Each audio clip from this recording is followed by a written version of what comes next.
brave viking. Tu cherches à en savoir davantage sur la spiritualité des vikings, tu cherches à tout savoir sur la déesse nordique Freya, quelle est la place de la déesse de la fertilité dans le contexte nordique, qu'est-ce qui caractérise la sœur de Freyr, quels sont les principaux récits mythiques sur la fille de Njord, comment la dame des Vannes était vénérée, quels héritages linguistiques a laissé l'épouse d'Od, quels sont les homologues de la mère de Hnoss et Gersimi, ne cherche plus, tu as trouvé ce qu'il te fallait. Dans la mythologie nordique, Freya, en viennois Freyja, sœur de Freyr et fille de Njord, est un prototype de déesse nordique de la fertilité. Alors que certaines sources suggèrent qu'elle était appelée à apporter la fécondité dans les champs ou dans le ventre, Freya était plus explicitement liée aux idées d'amour, de beauté, d'intimité et d'attraction interpersonnelle. Ce lien avec le féminin commence au niveau étymologique, puisque son nom lui-même signifie dame en vieux norrois, fru en scandinave et Frau en allemand. En même temps, Freya était aussi une divinité de la guerre, de la mort, ainsi que de la richesse. On disait qu'elle recevait dans sa salle la moitié des morts tombés au combat, tandis qu'Odin recevait l'autre moitié. Enfin, on lui attribuait également de puissantes capacités magiques et l'introduction de la magie Seidr chez les As, un clan de dieux nordiques. Compte tenu de ces diverses sphères d'influence, c'est sans surprise que Freya ait été l'une des déesses les plus appréciées du panthéon nordique. La fonction principale de Freya, qui était l'une des plus exaltées des Vanir, était celle de déesse de l'amour et du désir charnel. Si tu veux être aussi prolifique que la sœur de Freyr, tu peux regarder notre produit Tatouage Freya, déesse nordique de la fertilité. Le lien est en description.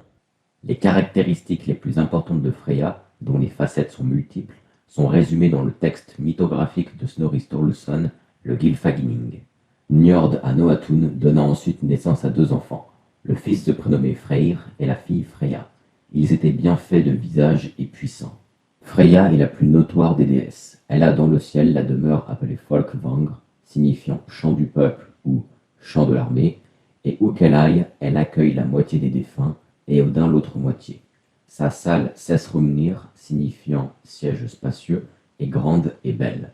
Lorsqu'elle part, elle conduit ses chats et s'assoit dans un char. Elle est tout à fait conforme aux prières de l'homme, et de son nom provient le nom d'honneur Fru, par lequel les femmes nobles sont appelées. Les chants d'amour lui font plaisir, il est judicieux d'avoir recours à elle pour avancer en amour. On peut donc considérer que le récit de Snorri décrit un personnage complexe, celui qui est aussi à l'aise sur le champ de guerre que dans sa chambre. Njord est le père de Freya. C'est avec sa sœur que Njord a conçu ses enfants, Freya et Freyr. Selon certaines sources, la sœur de Njord, et donc la mère de Freya, s'appelait Nertus. Freya est donc la fille de Njord et la sœur de Freyr. Avec le dieu Od, elle a eu 2 filles, Hnoss et Gersimi. De nombreux récits de Freya qui ont survécu l'associent à de nombreuses possessions enchantées, dont un vêtement de plumes de rapace appelé le Valchambre, qui lui donnait la capacité de se changer en oiseau. D'autres sources la dépeignent comme la propriétaire d'un sanglier doré nommé Hildisvini, qui signifie le cochon de bataille. Lorsqu'elle doit se rendre à une bataille ou simplement voyager, Freya utilise un char qui est tracté par 2 chats. Concernant le nom des chats, les sources varient à ce sujet. Certains les appellent Tofnir et Hogni, d'autres Brundr et Kaelin. Enfin, Freya est souvent associée à de beaux bijoux, aimant de telles richesses à tel point qu'elle a nommé ses filles Hnoss et Gersemi, où les 2 noms signifient littéralement trésor et joyaux. Le guide de Snorri Sturluson pour les poètes skaldiques, le Skaldskaparmal, fournit les kennings, allusions poétiques, suivants pour la dénomination de la déesse. Comment doit-on périphraser Freya? Ainsi, en l'appelant fille de Njord, épouse d'Od, mère de Hnoss et Gersimi, sœur de Freyr, détentrice des morts, des chats de la forêt, du collier des Brisingar, déesse des Vannes, dame des Vanir, déesse belle en larmes, déesse de l'amour. Le plus particulier de ces noms, déesse belle en larmes, fait référence à la tradition mythique selon laquelle, lorsqu'elle était bouleversée, la déesse pleurait des larmes d'or, ce qui est peut-être un clin d'œil implicite à l'association traditionnelle entre les Vanir et la richesse. De nombreux récits de la déesse la décrivent comme un être de profonde liberté charnelle. En tant que déesse de la fertilité ainsi que de la sensualité, Freya était naturellement associée, voire même identifiée, à des bêtes prolifiques et sensuelles. De même, les vannes exotiques étaient fréquemment représentées avec des appétits semblables à ceux des animaux en rut. De telles descriptions semblent appropriées, car les désirs charnels de Freya ont souvent fait l'objet de mythes, qu'elle ait été en relation avec Ottar, un jeune mortel, qu'elle ait offert son corps à qu'un trop nain en échange d'un bijou, le collier des Brisingar, ou qu'elle ait simplement profité d'un peu de poésie érotique. Bien que ce soit probablement une exagération, le Lokasena va le plus loin dans la description de cet aspect du caractère de la déesse. Loki a parlé. Cesse de parler, Freya, puisque je te comprends parfaitement. Sans vice, tu es différente. Parmi les dieux et les elfes qui demeurent réunis ici, tous, en tant que tes amants, ont couché. Dans le Gylfaginning, Snorri note que, partout où Freya va au combat, elle accueille la moitié de celles et ceux tombés au combat. Cette même perspective est développée dans la section Grimnismal de l'Edda poétique qui décrit les demeures des dieux. La 9e salle est Folkvangr, où la lumineuse Freya décide où les guerriers doivent s'asseoir. Une partie des morts lui appartient, et certains appartiennent à Odin. Tu veux être sûr d'avoir une place aux côtés de la déesse des vannes? Alors regarde notre produit, Tatouage Freya accueillant Valhalla. Le lien est en description. Ces associations sont confirmées dans l'héroïque Saga d'Egil, fils de Grimr le Chauve, où Thorgerda menace de se suicider après le décès de son frère en disant « Je ne mangerai pas tant que je ne souperai pas avec Freya ». De ce passage, il peut être compris qu'elle était convaincue qu'elle irait dans la salle de Freya après sa mort. En dépit de ces preuves mythiques, il est plausible que cette association soit née d'une identification erronée entre Freya et Frigg, la femme d'Odin. Freya, lorsqu'elle est interprétée dans ce contexte guerrier, représente une confusion entre deux divinités à l'origine distincte. La femme d'Odin, Frigg, et la déesse scandinave de l'amour. Ce passage semble avoir à l'esprit ses attributs en tant qu'épouse d'Odin.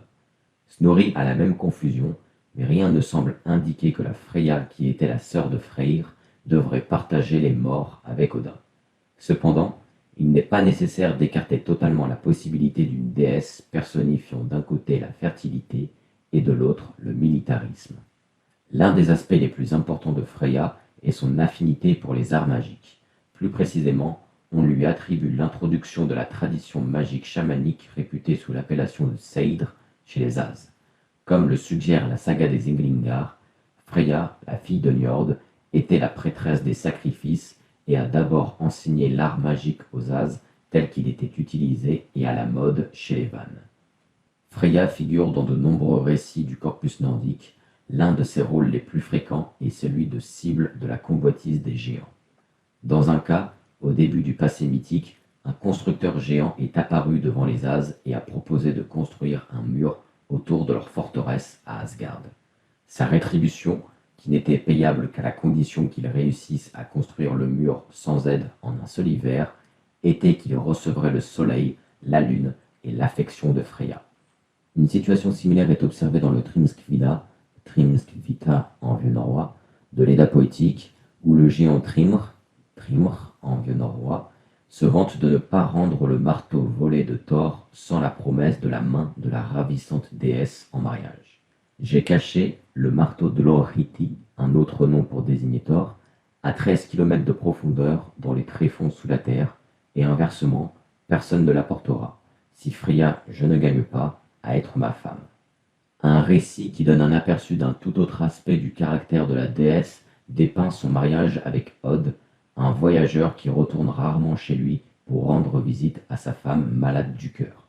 Od est parti pour de longs voyages, et Freya pleure pour lui, et ses larmes ont une couleur or-rouge. Freya a de nombreux noms, parce qu'elle s'est donné des noms divers lorsqu'elle est partie à la recherche d'Od parmi des peuples inconnus. Ce passage est des plus intrigants parce qu'il suggère un lien possible entre Odin et Od. Cette théorie est soutenue par les parallèles linguistiques notables entre Od et Odin, associés au fait que rien, à part ces passages, n'est connu du mystérieux Od, et que Freya et Frigg sont souvent comparés. Si tu veux honorer l'épouse d'Od, tu peux regarder notre produit Tatouage les déesses nordiques Frigg et Freya. Le lien est en description.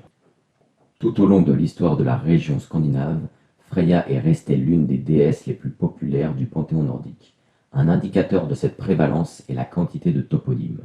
Entre 20 et 30 ont été trouvés uniquement en Norvège, tandis qu'en Suède, les noms de lieux correspondant à la déesse demeurent d'autant plus innombrables ainsi que diversifiés.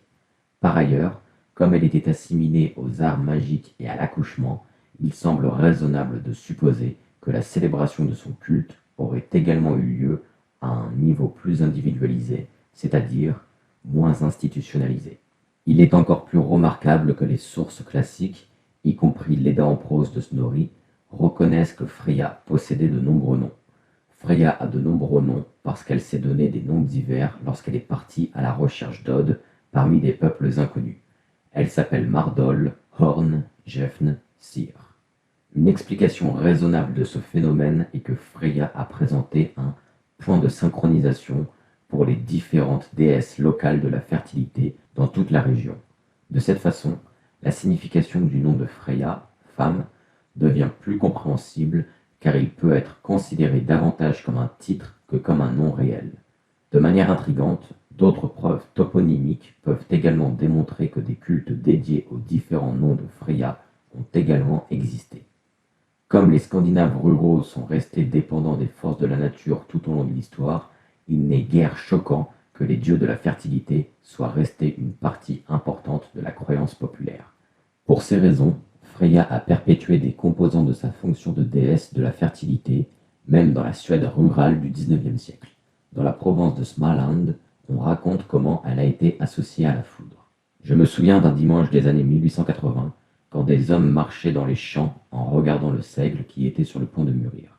Puis un homme a dit « Maintenant Freya est dehors et vérifie que le seigle est mûr. » Enfant, j'avais peur de la foudre.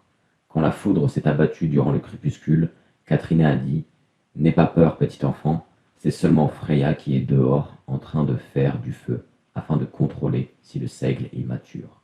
Elle est aimable avec les habitants et elle le fait seulement pour aider. » De telles croyances étaient également courantes ailleurs dans la campagne suédoise. À Varend, Freya pouvait venir la nuit de Noël pour agiter les pommiers et avoir une récolte abondante. Ainsi, les habitants ne prenaient pas les pommes des arbres afin de les laisser à Freya. Freya est à l'origine de nombreux mots. Le verbe danois fri signifie proposer. En néerlandais, le verbe vrijen est dérivé de Freya et signifie faire l'amour. Le verbe allemand obsolète freien signifie chercher une épouse. En allemand, le nom dérivé Freyr signifiant prétendant est toujours utilisé. En Avesta, une ancienne langue indo-européenne des Gathas, Friya est utilisé pour signifier amant, bien-aimé et ami. Le mot sanskrit Priya a quasiment la même signification. Frøyland est le nom de 13 fermes en Norvège. Il s'agit du nom le plus courant. De nombreuses fermes en Norvège ont Frøy comme premier élément de leur nom. Cependant, la question de savoir si les Frøy dans ces noms renvoient à la déesse Freya ou au dieu Freyr est discutable et incertaine. Frøyuhof est une ferme dans la paroisse d'Udenes, en Norvège. Le premier élément du nom Frøyuhof est très probablement le génitif du nom Freya.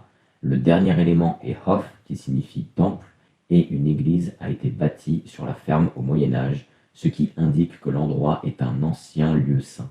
Le même nom, Frøyuhof, est aussi présent au sein des paroisses de Holle et Stjørdal. Tu n'as pas de temple à proximité, mais tu veux quand même rendre hommage à la fille de Njord? Alors regarde notre produit, tatouage Odin et Freya combattant Fenrir. Le lien est en description. Rigland, en norrois Reggjarland, est une ferme dans la paroisse de Seim, à l'intérieur du comté de Hordaland, en Norvège.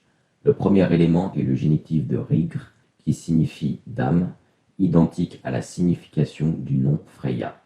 Comme les fermes voisines portent les noms de Hopland, en norrois Hofland, signifiant terre du temple, et Totland, en norrois Torsland, signifiant terre de Thor, il est plausible que le mot Rigr, qui signifie dame, fasse ici référence à une déesse qui serait très probablement Freya. Certains végétaux ont été appelés d'après Freya, par exemple les larmes de Freya et les cheveux de Freya, Polygala vulgaris, mais après l'introduction du christianisme, elles ont été renommées d'après la Vierge Marie. Cela peut suggérer que la déesse nordique est l'homologue la plus proche du christianisme, bien que de nombreuses différences existent entre les deux. La constellation d'Orion était appelée le fuseau de Freya par les astronomes nordiques. L'élément chimique vanadium porte l'autre nom de Freya, Vanadis, qui signifie déesse des Vanir. Freya pourrait être considérée comme l'homologue de Vénus et d'Aphrodite, bien qu'elle possède une combinaison d'attributs inconnus dans les mythologies de tout autre peuple indo-européen ancien. En fait, elle pourrait être considérée comme la plus proche de l'Inanna sumérienne ou de l'Ishtar mésopotamienne, car elle est impliquée à la fois dans l'amour et dans la guerre. Britt-Marie Näsström postule dans son Freya, grande déesse du Nord, qu'il existe un lien défendable entre Freya et les autres déesses vénérées le long du chemin de migration des Indo-Européens. Parmi les caractéristiques communes, on trouve la préoccupation de l'amour, de la fertilité et, parfois, de la guerre, ainsi que la représentation d'un ou deux chats ou lions comme compagnons. Parmi ces figures parallèles, on peut citer Durga, Nanna, Cybèle, Rhea et d'autres. Le fait que le nom Freya se traduise par le titre délibérément ambigu de Dame laisse supposer que, comme Odin, elle a erré et porté plus de noms qu'on ne s'en souvient peut-être à l'époque moderne. Brave Viking, rejoins ton clan. Si tu as terminé le visionnage de cette vidéo, cela veut dire que tu voulais véritablement tout savoir sur Freya, la déesse nordique de la fertilité. Seulement un amateur serait arrivé jusqu'ici. D'ailleurs, Viking Clan propose des centaines de produits sur les Vikings. Tatouages, bagues, bracelets, etc.